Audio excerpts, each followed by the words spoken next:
गरबा. नवरात्रीच्या दिवसांमध्ये गरबा हा शब्द अत्यंत प्रचलित आहे.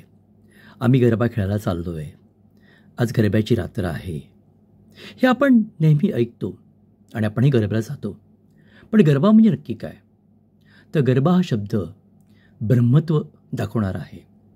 गर्भ हा त्यातला महत्त्वाचा एक अंग आहे.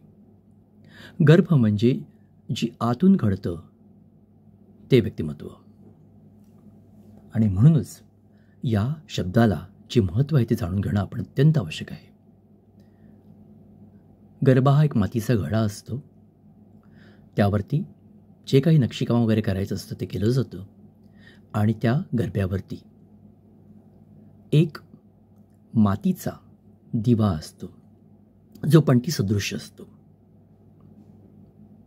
याचा अर्थ की जे पंचमहाभूतं आहेत, जसं माती, जमीन, पाणी, धान्य, अग्नी, वायू, या साऱ्यांचे संस्कार घडलेला हा गरबा असतो.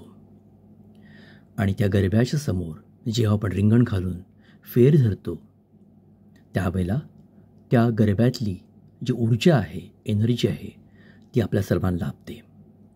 अशी अत्यंत दृढ समजूत आहे आणि ती खरी आहे.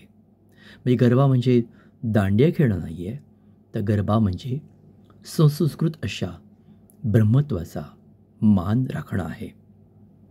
आपल्या जीवनाची आपण रिंगणं जेव्हा पार करत असतो, जीवनामध्ये रिंगणामध्ये जेव्हा खेळत असतो, त्यावेळेला गरब्यासारख्या एका अत्यंत मौलिक अशा वस्तूंचा आपल्याला फायदा होतो.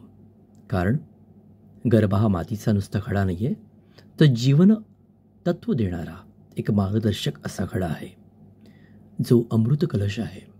आणि म्हणून यापुढे गरबा खेळताना आठवण ठेवा की गरबा म्हणजे फेस्टिवल नाही आहे.